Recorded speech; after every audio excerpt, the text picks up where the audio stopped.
नवनीत राजा। भरी रे मेहनती से रे छठी घाट बनैली रे, केला गाछ से सजैली रे, से हो घाट पर डाला लेने जाए, से हो घाट पर बहुरी लेने जाए।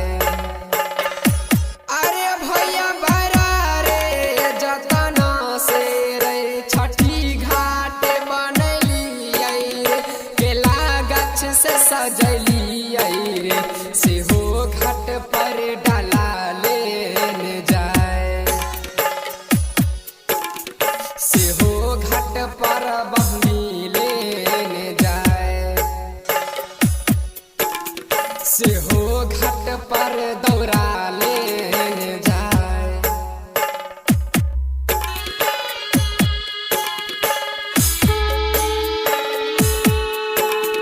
प्रेम से बोलो छठी मैया की।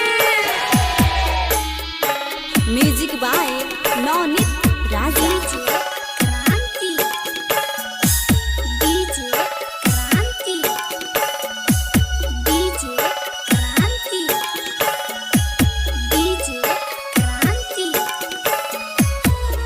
भैया गोबर से लिपवाई दलिया, झालर से सजवाई दलिया, गुब्बारा लगवाई दलिया, से हो घाट पर छठी मैया आए, से हो घाट पर छठी मैया आए। आहो भैया गोबर से लिपवाई दलिया, झालर से सजवाई दलिया, गुब्बारा लगवाई दलिया, से हो घाट पर छठी मैया आए,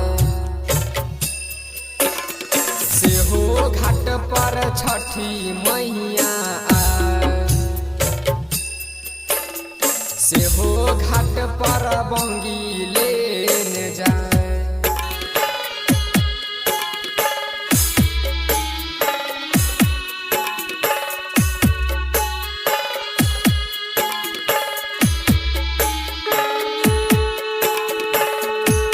प्रेम से बोलो छठी मैया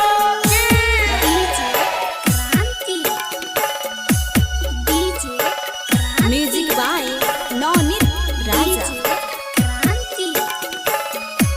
डाला में सजा के पूजा के सेहरा, माथा पर लैली रे, छठी व्रत कैली रे, साजन सबरिया गाना गाए, साजन सबरिया गाना गाए।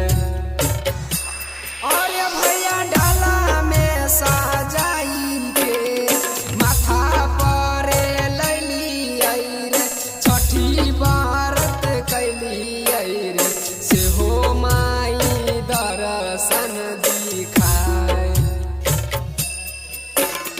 से हो माई दर्शन दिखाए, से हो घाट पर डाला लेने आए,